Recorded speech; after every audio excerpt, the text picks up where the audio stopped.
I turn to Mother Teresa to offer you a way to improve those negative environmental fields. The following 8 points are from Mother Teresa of Calcutta, followed by my comments on each of her suggestions. People are often unreasonable, illogical, and self-centered. Forgive them anyway. When you notice low-energy conduct of others, rather than allowing it to impact and infect your immediate surroundings, send them a silent blessing. When you forgive them, you choose to not be impacted in a negative manner. If you are kind, people may accuse you of selfish, ulterior motives. Be kind anyway. Your field of energy is protected from contamination by kindness. Kindness that comes from your heart will suffice to keep you from being dragged down into an energy field infected by false accusations. If you are successful, you will win some false friends and some true enemies. Succeed anyway. The world is filled with people who are looking for occasions to be offended. Your success at anything is enough to trigger such a reaction in others. Keep your energy field pristine by focusing on what you know to be your divine purpose, and by doing so, the universe will support and sustain you with what is labeled success. If you are honest and frank, people may cheat you. Be honest and frank anyway. Your energy field will remain uncontaminated as long as you know that you are being honest and frank. This may attract others at the lower energies of dishonesty and cheating to try to take advantage of you. But you will not become their victim because you will have the sense of inner peace that characterizes higher and faster spiritual energy. What you spend years building, someone may destroy overnight. Build anyway. When you eat a banana, the goal is not to finish it, but to enjoy each bite while nourishing yourself. Everything in the material world that is built will ultimately be destroyed. Build not in fear of having it destroyed, but because you are giving expression to the infinite spirit within. If you find serenity and happiness, they may be jealous. Be happy anyway. Happiness is an inside job. You don't get it from anyone or anything. You bring it to everyone in every event of your life. Others may be jealous, find fault with you, and say terrible things about you, but you are free to choose happiness for yourself. The good you do today, people will often forget tomorrow. Do good anyway.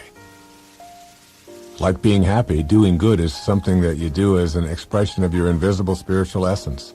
Stop looking for the approval and gratitude of others as your reason to do good. Ego, rooted in the material world, urges you to do what you do so that you will be remembered and rewarded as if life were a contest. Remind yourself to give love and to do good because that is who you are, and for no other reasons. And finally, Mother Teresa's last suggestion. Give the world the best you have, and it may never be enough. Give the world the best you've got, anyway. The best, as used by Mother Teresa, implies your highest, most sacred self. Others may attempt to contaminate your energy field by demanding more of you, or by criticizing you, or even by ignoring your efforts. When you return to your highest self, you are independent of those opinions almost instantly, and problems of feeling unappreciated are non-existent. Give the world your spirit and detach from the outcome of your efforts, and your energy field becomes less and less contaminated. Your intellect might protest and attempt to convince you that minefields and silent communication of energy are nonsense. But once you see this at work, you'll know. I've seen it work over and over in my own life. When I'm able to consciously project love, understanding, and compassion to those in my immediate life space, I feel the shift in energy. My wife, Marceline, is a master at this. Marceline has delivered 7 babies without any drugs, each time creating the kind of energy I describe here. Moreover, she is now a doula, a woman who assists others in delivering their babies in an atmosphere where fear and anxiety are replaced with a calm, loving feeling of thankfulness for being able to participate in such a miracle. The closer you come to being in a dynamic state of grace in your thoughts and refusing to be in the fields of those who are projecting lower energy thoughts, the closer you come to being in God's mind field. We all are nervous sometimes, and we're shy sometimes, and we're afraid sometimes, and we don't take risks sometimes, and we're fearful, and we have to be careful, and those are all, that's what it means to be human. And we try to get as many people as we can on our side. So if we can get ourselves lumped with the majority, then we can feel greater. But every great innovative idea that ever happened started with a minority. Started with an individual thinking like that. Will Rogers said one time, if you find yourself on the side of the majority, you better reform. You know, if you're thinking just like everybody else thinks, what have you got to offer? What is it that this unique thing, this unique human being that has never existed before, will never exist again, has never existed in this day as it exists, as you do in this day, just like every single day. Not only are you unique on this planet, but every day you're here, you're unique on this planet. Instead of that, we say, how can we get everybody to think like I do? Let's get into majority kind of thinking, you see. And that's like one of the first things to understand, that in order to be, Emerson said it, he talked about conformity, he said, to be a man you must therefore by nature be a nonconformist. And yet we have difficulty with nonconforming people, with people who have different ideas, with people who want to try something different, people who don't accept that we always have to be the way we've always been. We have quite a bit of difficulty with that. Most human beings use about 1/100th of their potential within their brains that it's capable of using. And every time we see somebody who is able to do things that seem so phenomenal, instantly we say, well, that's a weird person, or that's a freak, they must be faking it, or whatever. When there are places in the world where people don't even think pain, they don't even have words. There are some cultures, particularly in Eastern philosophies, where pain itself is not even a part of their vocabulary. They don't even invent words for that because they train themselves not to think in ways that are going to be immobilizing and depressing and so on. And I would work on this when I was working with people early in my career. And one of the greatest things that you can learn in your life is the understanding that as you go through your life, even the people who love you the most are not going to approve of you half of the time. Somebody says, you're a nerd. Terrible thing. I mean, one of the things you have a choice. You say, oh my God, they know. They've discovered it already. And you act like a neurotic. You have that choice. You have other choices as well. The choice to ignore that. The choice to say that's somebody else's opinion. If somebody says to me, Wayne Dyer, I don't like your books. Well, I expect that when you say something in public, when you talk to a lot of people, when you write something, that there are going to be a lot of people who aren't going to like what you say. One of the highest levels, one of the highest places you can get to in your life is a place called being independent of the good opinion of other people. Not necessarily needing everyone to approve of you all of the time. And we ought to have a lot of people out there who understand that, so that when they go through their lives and they run into disapproval, that instead of becoming depressed about that, that you understand that that's a condition. That's what it means to be a human being. I'm saying don't become immobilized ever by what anybody else thinks of you. And when you do, understand that all you are doing is saying your opinion of me is more important than my own opinion of myself. Every time you're down. Every time you're down, that you are making other people's opinions of you more important. Now, a great misinterpretation there is that somehow this is a selfish philosophy. Believe me, there's nothing selfish in that. One of the simplest learnings that all children seem to understand, the very simple understanding that you can't give away what you don't have. You can't give away what you don't have, obviously. You can't give away $100 if you don't have it. You can't give away love for others if you don't have it for yourself. You can't give away success if you don't have it for yourself. You can't love another human being at all if you don't love yourself first.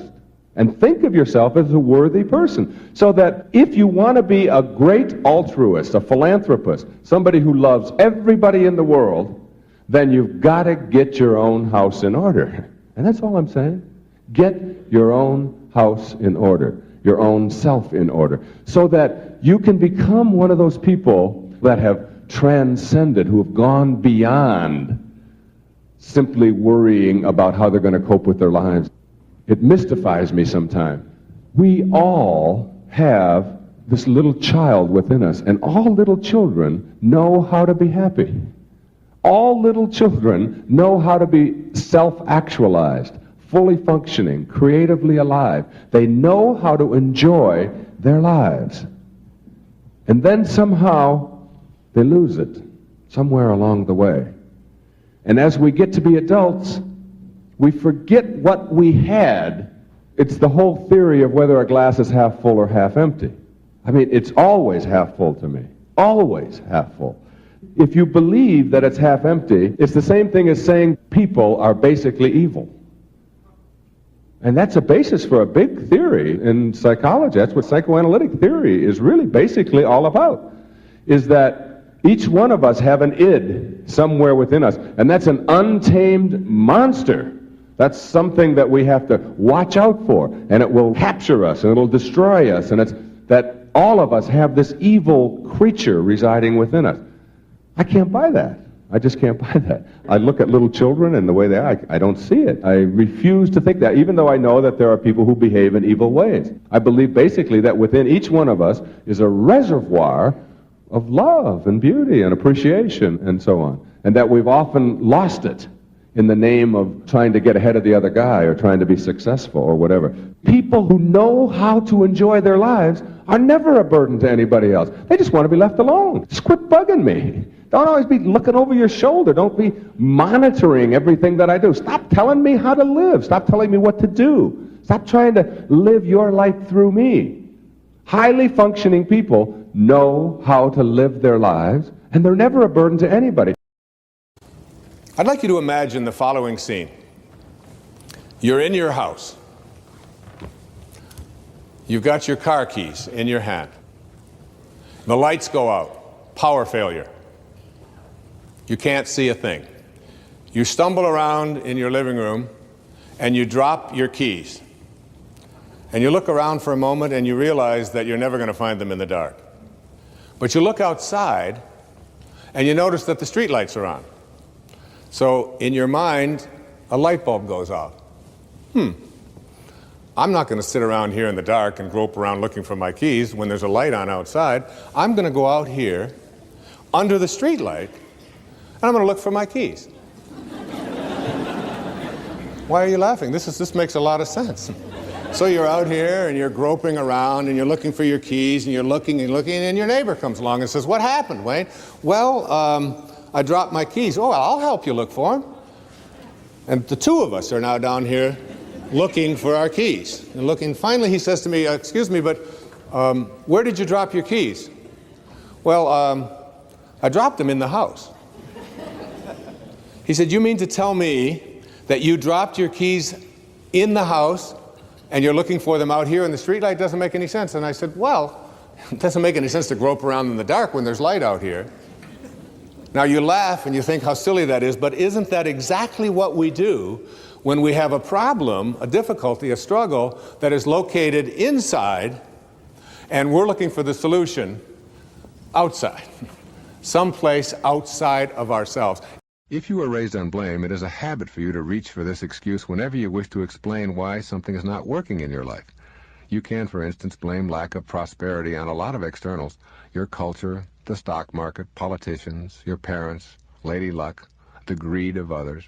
You can blame illness on heredity and the flu season and bad luck or the environment. Your sour relationships can be blamed on your partners, their inability to love you, your upbringing, or your parents. Your personality can be blamed on your parents, or your genes, or your childhood, or your siblings, or your birth order. And your physical appearance can be the fault of genetics, the food manufacturers, advertisers, or the polluted environment. This is potentially an endless list. The alternative to blame is self-responsibility, becoming an inner-directed person. You may not have been taught to consider taking responsibility for the events of your life. But if you are unwilling to discontinue the blame game, you will be unable to initiate your sacred quest. When you are inclined to think that someone else is responsible for your circumstances, take an instant to say a prayer of thanks for the lesson. The lesson is to become aware that you are the one who is experiencing the feeling. You can do this the instant that you recognize yourself playing the blame game. Feel thankful toward those you've let anger you. Give inner thanks for the reminder that the feeling you are experiencing is inside you, not outside you. Say to yourself, I do not want to be right. I want to know the truth. I want my higher self to rule. No one is to blame for how I am feeling. It is my feeling, and I respect that. These kinds of affirmations will lead you to self-reliance and to the way of the sacred quest. Your spiritual soul will then become the guiding light for the remainder of your time in the now here. We are in the midst of enormous individual and global change. I believe that all of us who are living at this time chose to be here, to be a part of these changes, to bring about change, and to transform the world from the old way of life to a more loving and peaceful existence. In the Piscean age, we looked out there for our Savior. Save me, please take care of me. Now we are moving into the Aquarian age, and we are learning to go within to find our Savior. We are the power we have been seeking. We are in charge of our lives. If you are not willing to love yourself today, then you are not going to love yourself tomorrow. Because whatever excuse you have today, you'll still have tomorrow. Maybe you'll have the same excuse 20 years from now, and even leave this lifetime holding on to the same excuse. Today is the day you can love yourself totally with no expectations.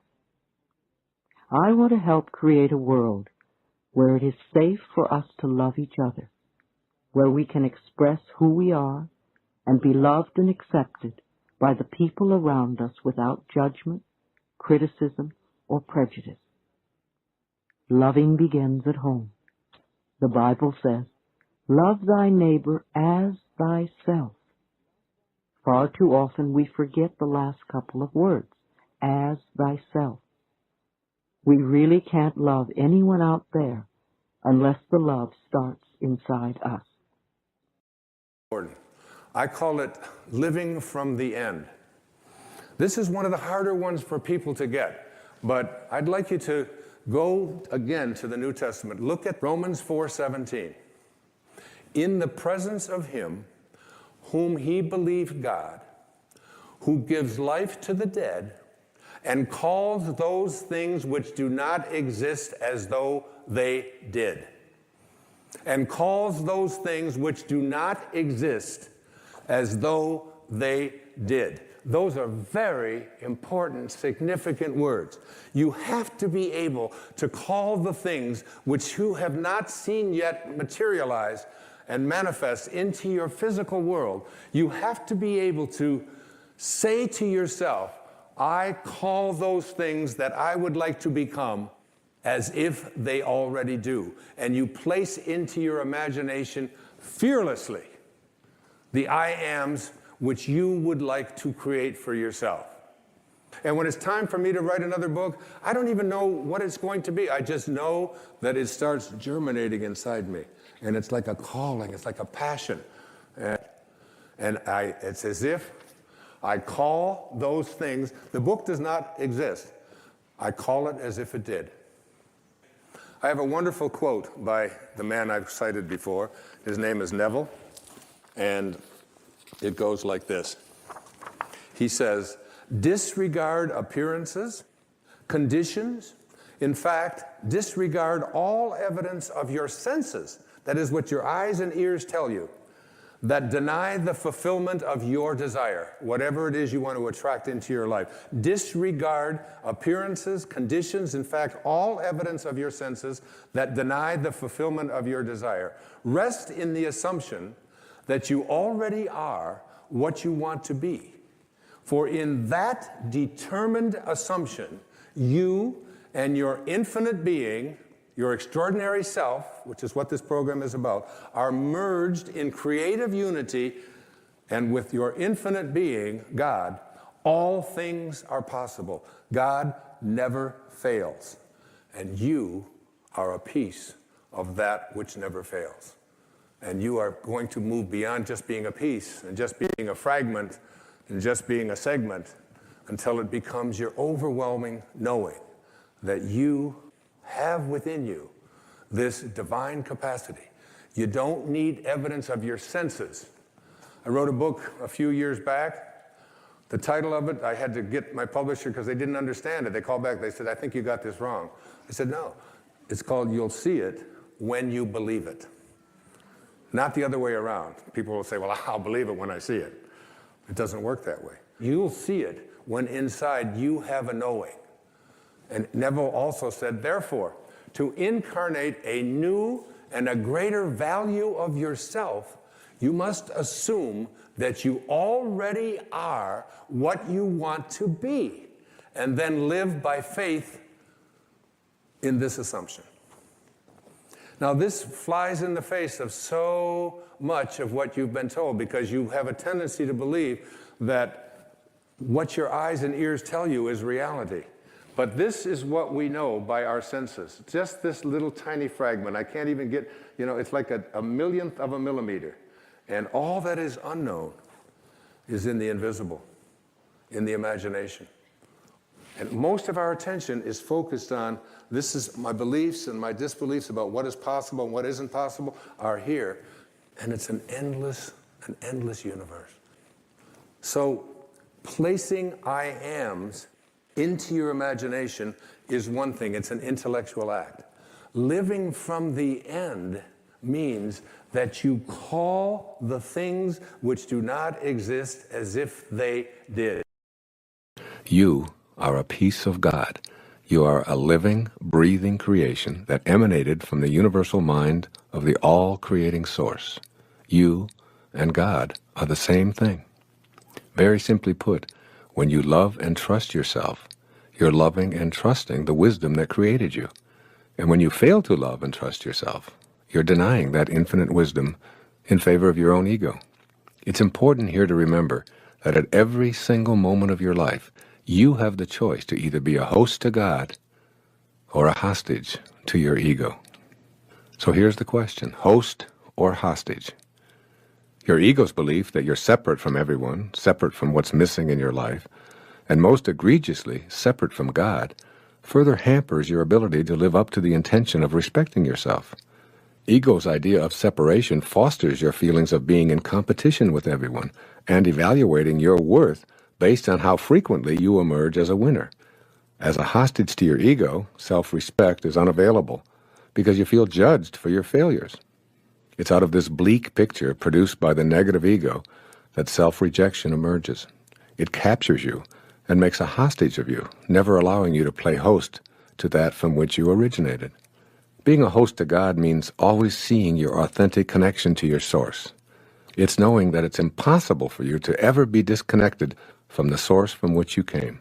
Personally, I thoroughly enjoy being a host to God.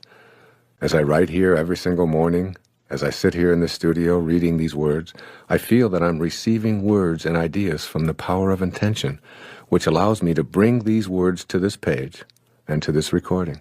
I trust in this source to provide me with the words. Therefore, I'm trusting in the source that brought me into this physical world. I'm eternally connected to this source.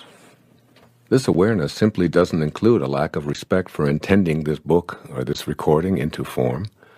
The conclusion I've come to is that I'm worthy of my intention to write a book and to create this recording. In other words, I respect the piece of God that I am. I tap into the power of intention, and my feeling of respect for it enhances my respect for myself. So by loving and respecting yourself, you're hosting God and inviting the energy of creation to your consciousness, to your daily life, as you connect to the power of intention. Let's look at the energy of intention and your self-respect. If you don't believe that you're worthy of fulfilling your intentions for health, wealth, or loving relationships, then you're creating an obstacle that will inhibit the flow of creative energy into your daily life. Recall that everything in the universe is energy, which moves at various frequencies. The higher the frequency, the closer you are to spiritual energy. In the lower frequencies, you find shortages and problems. Intention itself is a unified energy field which intends everything into existence. This field is home to the laws of nature and is the inner domain of every human being.